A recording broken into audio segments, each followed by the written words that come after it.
हरियाणा विद्यालय शिक्षा बोर्ड के 9वीं कक्षा के छात्रों की वार्षिक परीक्षाएं चल रही हैं और कल 22 फरवरी 2024 को हिंदी विषय का एग्ज़ाम है। इसलिए हिंदी विषय की तैयारी करवाने के लिए आज मैं आपको इस वीडियो के अंदर जो आपकी नैतिक शिक्षा की जो बुक है इसकी तैयारी करवा रहा हूं और 1 से लेकर 10 पाठों तक के जितने भी इम्पोर्टेंट क्वेश्चन हैं उनकी वीडियो मैं पहले ही अपने चैनल पर अपलोड कर चुका हूँ। और इस वीडियो के अंदर अब मैं आपको चैप्टर नंबर 11 से लेकर 18 तक यानी कि 11 से 18 तक जितने भी इंपॉर्टेंट क्वेश्चन है वो करवाऊंगा। वीडियो अच्छी लगे तो लाइक करें, चैनल को सब्सक्राइब करके ऑल के बटन के ऊपर क्लिक कर लें ताकि जब नेक्स्ट वीडियो अपलोड हो तो उसका नोटिफिकेशन आपको मिल जाए। अब क्वेश्चन देखते हैं। यहाँ पर सभी इंपॉर्टेंट क्वेश्चन नोट किए हुए हैं। पहला क्वेश्चन है, बिना सोचे समझे काम करने का क्या परिणाम होता है। आंसर देखें, बिना सोचे समझे काम करने का परिणाम मात्र पश्चाताप होता है, यानी कि जो बिना सोचे समझे काम करता है उसको बाद में पश्चाताप करना पड़ता है, यानी कि पछताना पड़ता है। सोचे समझे बिना काम करने से व्यक्ति का काम बिगड़ जाता है, यानी कि जो बिना सोचे समझे काम करता है उसका काम बिगड़ जाता है। ऐसा व्यक्ति न केवल संसार में हंसी का पात्र बनता है अपितु उसका हृदय चैन भी नहीं पाता है। अगला क्वेश्चन देखें, कवि गिरधर ने व्यक्ति को पतले वृक्ष की अपेक्षा मोटे वृक्ष की छाया में बैठने का आग्रह किया है, यानी कि अनुरोध किया है। यहाँ पतले और मोटे वृक्ष कैसे लोगों का प्रतीक है, यानी कि क्वेश्चन के अंदर ये बोला गया है कि जो लेखक है वो कहता है कि पतले वृक्ष की अपेक्षा व्यक्ति को मोटे वृक्ष की छाया में बैठना चाहिए। और यहाँ पर पतले वृक्ष और मोटे वृक्ष जो हैं कैसे लोगों के लिए यूज किए गए हैं। आंसर देखें, यहाँ पतले वृक्ष ओछे लोगों यानी कि छोटी सोच के लोग और जो स्वार्थ भावना से परिपूर्ण होते हैं यानी कि स्वार्थ भावना से भरे हुए होते हैं, ऐसे लोगों को बोला गया है पतले वृक्ष। तथा मोटे वृक्ष सज्जन यानी कि अच्छे व्यक्ति और गंभीर प्रवृत्ति के लोगों के प्रतीक है, यानी कि इनको कहा गया है। स्वार्थी लोग जहां मौका पड़ने पर हमें नुकसान पहुंचा सकते हैं, यानी कि जो स्वार्थी लोग हैं मौका पड़ने पर यानी कि अवसर मिलने पर हमें नुकसान पहुंचा सकते हैं, वही सज्जन यानी कि जो सज्जन व्यक्ति है वह गंभीर प्रवृत्ति का व्यक्ति है के लोग स्वयं का नुकसान सहकर भी यानी कि खुद का नुकसान सहकर भी दूसरों का हित ही करते हैं, यानी कि दूसरों का हमेशा भला ही करते हैं। उसके बाद तीसरा क्वेश्चन देखें। क्वेश्चन है, अच्छी संगति का जीवन पर अच्छा प्रभाव पड़ता है, इस कथन की पुष्टि के लिए अपने विचार लिखो। आंसर देखें, निश्चय ही अच्छी संगत का जीवन पर अच्छा प्रभाव पड़ता है, यानी कि अच्छी संगति में रहने का अच्छा प्रभाव पड़ता है। यदि हम सज्जन व्यक्ति यानी कि अच्छे प्रवृत्ति के लोगों की संगति में रहते हैं तो हम में भी सज्जनता यानी कि अच्छे गुण का समावेश हो जाता है, यानी कि हम में भी जो है अच्छे गुण आ जाते हैं। जिस प्रकार ऊंचे पेड़ के साथ संगति करने पर बेल भी उतनी ही ऊंचाई को प्राप्त करती है, यानी कि यहाँ पर उदाहरण देकर बताया गया है कि जिस तरह से एक ऊंचे बेल की संगति करने पर जो बेल है वो भी ऊंचाई प्राप्त करती है, उसी प्रकार संगति पाकर व्यक्ति में भी अच्छाई का समावेश हो जाता है, यानी कि अच्छी संगति पाने के बाद व्यक्ति में भी अच्छाई का समावेश हो जाता है। नेक्स्ट क्वेश्चन देखें, आलस्य करने से कवि क्यों रोक रहा है। आंसर देखें, जो व्यक्ति परिश्रमी होता है यानी कि मेहनती होता है वह हर स्थान पर अपने लिए अच्छा समय पा लेता है, यानी कि जो मेहनती लोग हैं हर जगह पर अपने लिए अच्छा समय पा लेते हैं यानी कि ढूंढ लेते हैं। जबकि आलसी व्यक्ति बुरे समय का बहाना बनाते हुए अपने समय को नष्ट कर लेता है, यानी कि जो आलसी व्यक्ति होता है वो बुरे समय का बहाना बनाते हुए अपने समय को नष्ट कर लेता है तथा दुख पाता है। इसलिए कवि आलस्य करने से रोक रहा है, यानी कि इसलिए कवि कह रहा है कि आलस्य ना करें, आलस ना करें। अगला क्वेश्चन देखें, उचित समय चले जाने पर पछतावा क्यों करना पड़ता है। आंसर देखें, उचित समय चले जाने पर हमें पछतावा इसलिए करना पड़ता है क्योंकि उचित समय पर हम परमार्थ का कार्य करके जो सुख प्राप्त कर सकते हैं हम उस सुख से वंचित रह जाते हैं, यानी कि अच्छे समय पर जो हम अच्छा काम करके जो परमार्थ का जो सुख प्राप्त होता है उस सुख से हम वंचित रह जाते हैं अगर हम समय पर काम ना करें, यानी कि उचित समय पर काम ना करें। तो हम परमार्थ का कार्य करके जो सुख प्राप्त कर सकते हैं हम उस सुख से वंचित रह जाते हैं। तो यहाँ पर ये लाइन जो है 2 बार लिखी गई है, इसको ना पढ़ें। उसके बाद अगला क्वेश्चन देखें, मनुष्य कैसे कार्य करने से सुख की अनुभूति करता है। आंसर देखें, मनुष्य दूसरों की भलाई, सहायता आदि कार्य करके सुख की अनुभूति करता है, यानी कि सुख को महसूस करता है। जब हम दूसरों की भलाई के लिए कोई कार्य करते हैं या किसी ज़रूरतमंद की मदद करते हैं तो वह भी प्रसन्न होता है, यानी कि वो व्यक्ति खुश होता है जिसकी हम मदद करते हैं। हमें भी आत्मिक संतोष मिलता है, यानी कि हमारी भी आत्मा को संतोष यानी कि संतुष्टि मिलती है। दूसरों की प्रसन्नता और हमारा आत्मिक संतोष ही हमें सुख की अनुभूति कराता है, यानी कि दूसरे की जो खुशी है, यानी कि जब हम मदद करते हैं तो दूसरे व्यक्ति को जो खुशी होती है और उस खुशी से हमें जो आत्मिक संतोष मिलता है, यानी कि शांति मिलती है, उसी से ही हमें सुख की अनुभूति यानी कि सुख महसूस होता है। उसके बाद नेक्स्ट क्वेश्चन देखें, समाज में सद्व्यवहार की आवश्यकता विषय पर अपने विचार लिखो। सद्व्यवहार का मतलब होता है अच्छा व्यवहार। समाज में सद्व्यवहार की हर क्षेत्र में आवश्यकता है। आज हम विभिन्न सरकारी कार्यालय में जाते हैं तथा विभिन्न निजी संस्थानों में भी जाते हैं। सरकारी कार्यालयों में आमतौर पर हमारे साथ जो व्यवहार होता है वह दुर्व्यवहार ही अधिक होता है, यानी कि सरकारी कार्यालय में जब हम जाते हैं तो हमारे साथ जो है बुरा व्यवहार होता है, दुर्व्यवहार होता है। दूसरी ओर निजी संस्थाओं यानी कि प्राइवेट जो ऑफिसेज हैं, जो निजी संस्थान हैं में हमें जाते ही बैठने को बोला जाता है, हमारे लिए पानी मंगवाया जाता है तथा ध्यानपूर्वक हमारी बातें सुनी जाती हैं। वहाँ का व्यवहार हमें अच्छा लगता है, यानी कि प्राइवेट सेक्टर का जो व्यवहार होता है वो अच्छा लगता है। तब हम यह चाहते हैं कि हमारे सारे समाज में ऐसा ही व्यवहार होना चाहिए। हम सरकारी कार्यालयों वाला व्यवहार समाज में नहीं चाहते हैं। अतः स्पष्ट है कि समाज में अच्छाई और अच्छी भावनाओं के विकास हेतु सद्व्यवहार आवश्यक है। अगला क्वेश्चन देखिए, जो कुछ हम दुनिया को देंगे दुनिया से वह पाएंगे विषय पर एक आलेख तैयार करो।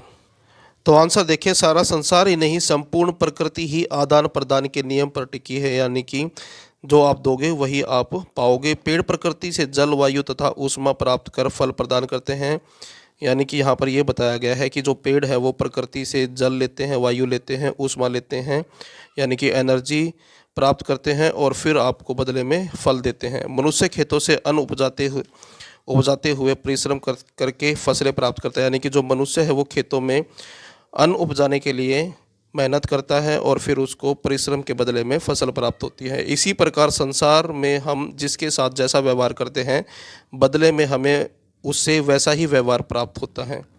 हम यदि किसी से प्रेम पूर्वक व्यवहार करेंगे यानी कि अगर हम किसी से अच्छा व्यवहार करते हैं तो बदले में वह भी हमारे साथ प्रेम पूर्वक व्यवहार करेगा।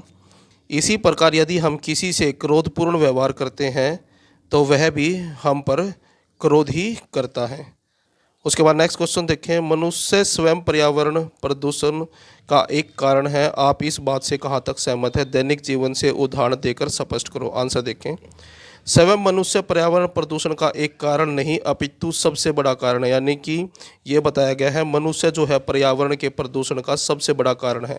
सबसे बुद्धिमान प्राणी होने के कारण मनुष्य ने ही पर्यावरण का सबसे अधिक दोहन किया है, यानी कि मनुष्य जो है बुद्धिमान है और इसी वजह से मनुष्य ने जो है पर्यावरण का सबसे अधिक दोहन किया है, यानी कि सबसे ज़्यादा प्रयोग किया है। उसने नवीन तकनीक पर आधारित कलपुर्जों व मशीनों के आविष्कार से, यानी कि नवीन तकनीक का मतलब होता है नई टेक्नोलॉजी पर आधारित जो कलपुर्जे यानी कि जो मशीनें हैं जो बनाई है, जो आविष्कार किया है, उससे कृषि, उद्योग तथा व्यवसाय के क्षेत्र में अपूर्व बदलाव लाकर विकास की नई परिभाषा गढ़ दी है। यानी कि इसकी वजह से जो है नए नए प्रकार की जो तकनीक है उसका प्रयोग किया और जिससे क्या है एक नए तरह का विकास की परिभाषा उसने गढ़ दी है। ऐसा विकास जिसमें उसने वर्तमान पीढ़ी की खुशहाली के लिए अगली पीढ़ी के विनाश की नींव रख दी है। यानी कि इसकी वजह से क्या हुआ है, वर्तमान की जो पीढ़ी है इसको खुशहाल बनाने के लिए जो आने वाली पीढ़ी है उसके विनाश की नींव रख दी है। यानी कि जो प्राकृतिक संसाधन है उसका अभी हम यूज कर रहे हैं और आने वाली पीढ़ी के लिए वो प्राकृतिक संसाधन खत्म हो जाएंगे, यानी कि वो उनका उपयोग नहीं कर पाएंगे। प्राकृतिक संसाधनों के अत्यधिक दोहन से मनुष्य ने न केवल अपने लिए बल्कि जल, थल और नभ के जीवों के लिए भी खतरा उत्पन्न कर दिया है। सब कुछ उपभोग कर लेने की मानव प्रवृत्ति एक नए प्रकार के पर्यावरण की रचना कर रही है जिसमें जाने अनजाने सब कुछ दूषित होता जा रहा है। यानी कि इसकी वजह से एक नए तरह का पर्यावरण की रचना हो रही है जिसमें सब कुछ जो है दूषित है। अगला क्वेश्चन देखिए, जल के सीमित प्रयोग से क्या अभिप्राय है? आंसर देखिए, जल के सीमित प्रयोग से, सीमित प्रयोग का मतलब होता है लिमिटेड मात्रा में प्रयोग करना। उचित मात्रा में प्रयोग करने से, यानी कि अभिप्राय जल के उचित मात्रा में प्रयोग करने से है। समस्त धरती पर उपयोग करने योग्य जल की मात्रा बहुत कम है। यानी कि पूरी पृथ्वी के अंदर उपयोग करने लायक जो जल है यानी कि पानी है, उसकी जो मात्रा है वो बहुत कम है। बहुत से स्थानों पर तो आज भी जल की अत्यधिक कमी है। यदि हम जल का व्यर्थ प्रयोग करेंगे तो आने वाले समय में अन्य स्थानों पर भी इसकी कमी हो जाएगी। अतः हमें जल का उपयोग सीमित मात्रा में करना चाहिए तथा जहाँ तक हो सके जल का संरक्षण यानी कि बचाव करना चाहिए। नेक्स्ट क्वेश्चन देखें, ध्वनि प्रदूषण न हो इसके लिए आप किन किन बातों का ध्यान रखते हो? सूची बनाओ। आंसर देखें, ध्वनि प्रदूषण न हो इसके लिए हम निम्नलिखित बातों का ध्यान रखते हैं। पहला है, हम टीवी, रेडियो, टेप रिकॉर्डर आदि की आवाज़ कम रखते हैं। यानी कि टीवी चलाते हैं, टेप रिकॉर्डर चलाते हैं तो उसकी आवाज़ कम रखते हैं। हम आतिशबाजी से परहेज करते हैं, यानी कि आतिशबाजी यानी कि पटाखे नहीं चलाते हैं। अपने घर में होने वाले कार्यक्रमों में लाउड स्पीकर तथा डीजे का प्रयोग नहीं करते हैं। हम ज़ोर ज़ोर से चिल्लाकर बात नहीं करते हैं। नेक्स्ट क्वेश्चन है, सब संसाधन रहे सलामत विषय पर एक आलेख तैयार करो। आंसर देखें, हम जिस पर्यावरण में रहते हैं उसका निर्माण 5 तत्वों मिट्टी, जल, वायु, आकाश तथा सूर्य से होता है। यानी कि जिस पर्यावरण के हम अंदर रहते हैं उसका निर्माण मिट्टी, जल, वायु, आकाश और सूर्य से हुआ है। ये ही हमारे मूलभूत प्राकृतिक संसाधन हैं। इन संसाधनों में से 2 संसाधन क्रमश आकाश और सूर्य तो मनुष्य की पहुंच से बाहर है। यानी कि इन पांचों में से जो 2 हैं, 2 संसाधन है यानी कि आकाश और सूर्य, ये मनुष्य की पहुंच से बाहर है, अतः सलामत है। इसी वजह से ये ठीक ठाक है, इनमें कोई दिक्कत नहीं है। परंतु 3 संसाधन क्रमश मिट्टी, जल और वायु जो मनुष्य की पहुंच में है, उनका मनुष्य अपने स्वार्थ के लिए निरंतर यानी कि लगातार दोहन मतलब उपयोग कर रहा है। मनुष्य के इस कार्य से ये तीनों संसाधन अब सलामत नहीं है अपितु प्रदूषित हो गए यानी कि दूषित हो गए हैं। यदि ऐसा ही चलता रहा तो वह दिन दूर नहीं जब हमारा धरती पर रहना यानी कि जीना ही मुश्किल हो जाएगा। अतः आज आवश्यकता इस बात की है कि ये सभी संसाधन सलामत रहें ताकि हम तथा हमारी आने वाली पीढ़ियां सुखपूर्वक अपना जीवन यापन कर सकें। उसके बाद अगला क्वेश्चन देखें, बुद्ध देव ने आपसी शत्रुता समाप्त करने के लिए क्या उपाय सुझाया है? तो आंसर देखें, बुद्ध देव ने आपसी शत्रुता यानी कि दुश्मनी समाप्त करने के लिए उपाय सुझाते हुए यानी कि तरीका बताते हुए कहा है कि वैर से वैर कभी शांत नहीं होता, अवैर से वैर शांत होता है। अतः हमें आपसी शत्रुता यानी कि दुश्मनी को समाप्त करने के लिए आपस के लिए अपने शत्रु के प्रति शत्रुता के भाव का ही त्याग कर देना चाहिए। अगला क्वेश्चन देखिए, सुख का असली रहस्य क्या है? पाठ में वर्णित घटना के आधार पर लिखो। आंसर देखें, एक बार एक बौद्ध मठ में एक किसान आया। वह परिश्रमी था यानी कि मेहनती था, लेकिन उसके अनुसार उसमें ज्ञान का अभाव था यानी कि उसमें ज्ञान की कमी थी। बौद्ध मठ से वह ज्ञान प्राप्त करना चाहता था यानी कि बौद्ध मठ के अंदर वो ज्ञान प्राप्ति के लिए आया था।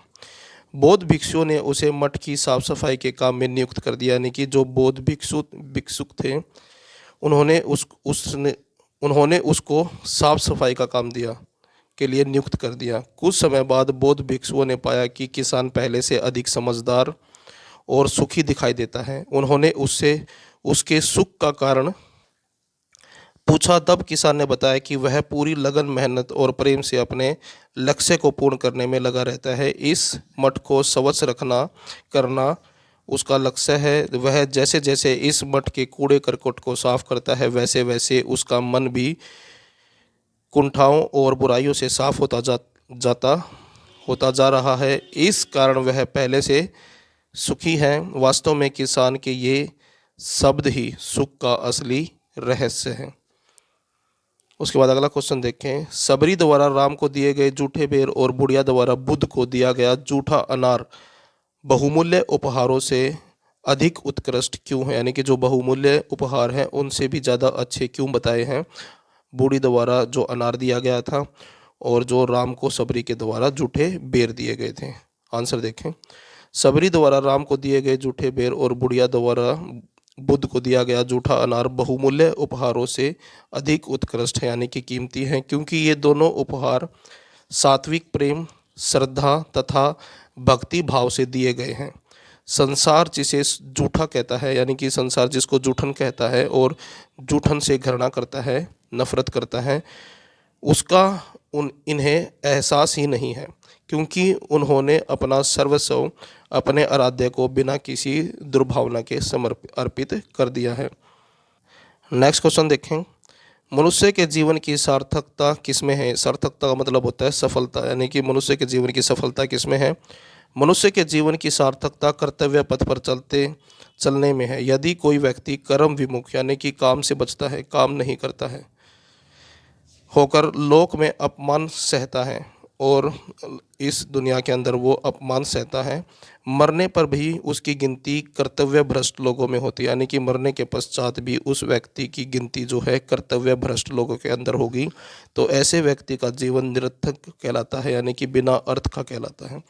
व्यक्ति को फलों से लदे वृक्ष के समान होना चाहिए, यानी कि एक व्यक्ति को एक ऐसे वृक्ष के समान होना, ऐसे वृक्ष के यानी कि पेड़ के समान होना चाहिए जिसमें फल जो फलों से लदा हो, जिससे लोग जीविका के लिए आश्रय ले, यानी कि ऐसे व्यक्ति के पास जीविका के लिए यानी कि अपने पालन पोषण के लिए वो आए, ऐसे व्यक्ति का जीवन सार्थक है। तो इस प्रकार का जो व्यक्ति होगा उस व्यक्ति का जो जीवन है वो सार्थक होता है।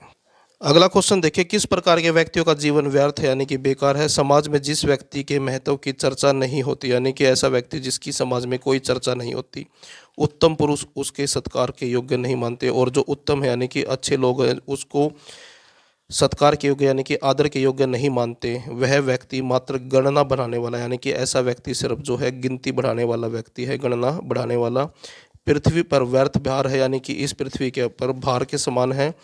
जिस व्यक्ति को दान, सत्य, तप, विद्या और शान में से किसी क्षेत्र में यश न मिले उसका जीवन व्यर्थ है। नेक्स्ट क्वेश्चन देखें, क्या संजय की माता विदुला राज्य, धन तथा दूसरे सुख भोग प्राप्त करने मात्र के लिए उसे युद्ध के लिए प्रोत्साहित करती है? प्रोत्साहित का मतलब होता है बढ़ावा देना, बढ़ावा देती है। आंसर देखें, नहीं। संजय की माता विदुला राज्य, धन तथा दूसरे सुख भोग प्राप्त करने के लिए उसे युद्ध के लिए प्रोत्साहित यानी कि बढ़ावा नहीं कर रही थी, वह तो उसे क्षत्रिय कुल का कर्तव्य समझाते हुए तथा अपने प्रतिष्ठित कुल की पूर्व पीढ़ियाँ यानी कि जो पूर्वज हैं, पूर्वजों की साहसिकता, शौर्य, पराक्रम की लाज बचाने हेतु युद्ध के लिए प्रेरित कर रही थी। तो यहाँ पर यह बताया गया है क्योंकि वो क्षत्रिय कुल का था, तो उसको ये कह रही थी कि अपने कुल की जो मर्यादा है और जो शान है उसको बचाने के लिए वो जो है उसको प्रेरित करती है युद्ध के लिए, क्योंकि जो क्षत्रिय है उसका काम होता है युद्ध लड़ना। वह चाहती थी कि जो क्षत्रिय धर्म के अनुरूप या तो उसका पुत्र युद्ध में विजय प्राप्त करे या फिर युद्ध में प्राण त्याग कर योगियों के लिए भी दुर्लभ परम पद को प्राप्त करे। इसलिए वो चाहती थी कि उसका पुत्र जो है युद्ध में लड़े और विजय प्राप्ति करे, या फिर युद्ध के अंदर अपने प्राण त्याग कर ऐसा पद प्राप्त कर ले जो योगियों को भी नहीं मिलता है। उसके बाद नेक्स्ट क्वेश्चन देखिए, स्नेह और मोह में क्या अंतर है? स्नेह और श्रेय, स्नेह को श्रेय यानी कि अच्छा और मोह को हाय मतलब हीन दृष्टि से क्यों देखा जाता है? आंसर देखें, स्नेह और मोह में बड़ा अंतर है, यानी कि स्नेह के अंदर और मोह के अंदर बड़ा अंतर है। व्यक्ति जिससे स्नेह करता है उसके लिए बड़े से बड़ा त्याग इसलिए करने को तैयार हो जाता है ताकि वह उन्नति करे, धन यश सम्मान अर्जित करे, वह सदाचारी, परिश्रमी, पराक्रमी बने। इसके विपरीत व्यक्ति जिससे मोह करता है उसे अपने स्वार्थवश सदैव अपने समीप रखना चाहता है, यानी कि जिससे मोह करता है अपने स्वार्थ के लिए उस व्यक्ति को हमेशा अपने पास रखेगा। मोह की स्थिति में व्यक्ति कर्तव्य भ्रष्ट होने से भी नहीं चूकता, इसलिए स्नेह को श्रेय यानी कि स्नेह को जो है श्रेय दिया जाता है, यानी कि अच्छा समझा जाता है, और मोह को हे मतलब हीन यानी कि बुरी दृष्टि से देखा जाता है। अगला क्वेश्चन देखें, जैसा खाओगे अन्न वैसा बनेगा मन, काक के संदर्भ में इस युक्ति की पुष्टि करो। यह कथन उचित कहा गया है, जैसा खाओगे अन्न वैसा बनेगा मन। काक के संदर्भ में यह कह सकते हैं, काक मतलब कौआ, कि काक वैश्य के छोटे बच्चों द्वारा छोड़ा गया जूठा भोजन खाता था। जूठे भोजन का भक्षण करते करते उसका मन विचलित हो गया था। इससे उसमें अहंकार उत्पन्न हो गया और वह स्वयं को गरुड़ के समान समझने लगा, यानी कि कौवा जो है अपने आप को गरुड़ समझने लगा। यही नहीं, अब वह अपने सहजातीय अन्य काकों का भी अपमान करने लगा, और इसके अलावा वो अपने सहजातीय यानी कि उसी की जाति के जो काक हैं यानी कि कौवे हैं उनका अपमान करने लगा। उसका घमंड इतना बढ़ा कि वह हंस से उड़ान की प्रतिस्पर्धा करने लगा, यानी कि उसका घमंड इतना बढ़ गया कि उसने जो है उड़ान की प्रतिस्पर्धा यानी कि कंपटीशन यानी कि उसने हंस को चुनौती देने लगा, और इस स्पर्धा के चक्कर में मरते मरते यानी कि इस चुनौती के चक्कर में मरते मरते बचा। अतः स्पष्ट है कि भोजन का प्राणी के मन पर सकारात्मक और नकारात्मक प्रभाव पड़ता है। उसके बाद नेक्स्ट क्वेश्चन देखिए, थोथा चना बाजे घना युक्ति पर अपने विचार व्यक्त करो। आंसर देखें, थोथा चना बाजे घना युक्ति का मतलब होता है वाक्य। वाक्य का अर्थ है, जिस प्रकार चना यदि अंदर से थोथा यानी कि खाली हो तो बजाने पर वह अधिक आवाज़ करता है, उसी प्रकार व्यक्ति अंदर से गुणहीन हो, शक्तिहीन हो या फिर किसी अन्य हीनता का शिकार हो तो वह अपनी उस हीनता की अतिशयता बताकर यानी कि उसको अधिक अच्छा बताकर उसका बखान अधिक करता है। परंतु जब उसकी वास्तविकता सामने आती है तो सभी को पता चल जाता है कि उसकी हालत तो थोथा चना बाजे घना वाली है। कुछ ऐसा ही कहानी में काक के साथ घटित हुआ है। नेक्स्ट क्वेश्चन है, कहानी के अंत में हंस की भूमिका नेकी कर कुएं में डालने वाले की रही कैसे। आंसर देखें, हंस हमेशा गुणवान व्यक्तियों का प्रतीक रहा, यानी कि हंस की तुलना हमेशा गुणवान व्यक्ति के साथ की जाती है। कहानी में भी हंस विवेकशील अनअभिमानी चरित्र के रूप में प्रकट हुआ है। न तो काक की बात सुनकर वह कोई घमंड दिखाता है, अपितु काक जब समुद्र में डूबने को होता है तो उसकी घमंड भरी बातों को भूलकर अपने दयालु स्वभाव के अनुरूप उसे सुरक्षित समुद्र के किनारे उतार देता है तथा उसे धैर्य बंधाकर स्वयं दूर देश को चला जाता है। अतः उसका कार्य नेकी कर कुएं में डालने वाला ही सिद्ध होता है। नेक्स्ट क्वेश्चन है, सत्य परमात्मा से जुड़ने का क्या अर्थ है। सत्य का मतलब होता है सच्चाई। सत्य का अर्थ है सच्चाई। सत्य परमात्मा से जुड़ने का अर्थ है सद्बुद्धि, सद्विचार, सत्कर्म, सद्भाव, सदाचार, सद्प्रेरणा एवं हर वस्तु का सदुपयोग करने वाले सन्मार्ग यानी कि अच्छे मार्ग पर चलना। इस मार्ग पर चलकर ही जीवन आगे बढ़ेगा, यही जीवन का वास्तविक उत्थान भी है। नेक्स्ट क्वेश्चन देखिए, व्यक्ति के विकास का आधार अच्छे कर्म, अच्छी आदतें और चरित्र हैं। इस विषय में आपके विचार व्यक्त करो।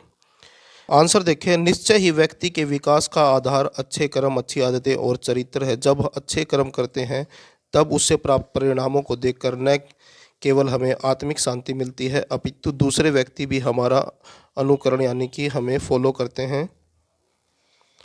जब हम अच्छी आदतों के साथ अच्छा चरित्र समाज के सामने प्रस्तुत करते हैं तब हमारी आदतों तथा चरित्र की मिसाल समस्त समाज में दी जाती है, यानी कि पूरे समाज में हमारे चरित्र की मिसाल दी जाने लगती है। इससे हमारे व्यक्तित्व का विकास होता है। तो ये थे आपके क्लास 9th की नैतिक शिक्षा के चैप्टर नंबर 11 से लेके 18 तक के मोस्ट इंपॉर्टेंट क्वेश्चन। वीडियो अच्छी लगे तो लाइक करें, चैनल को सब्सक्राइब करके ऑल के बटन के ऊपर क्लिक कर ले ताकि जब नेक्स्ट वीडियो अपलोड हो तो उसका नोटिफिकेशन आपको मिल जाए।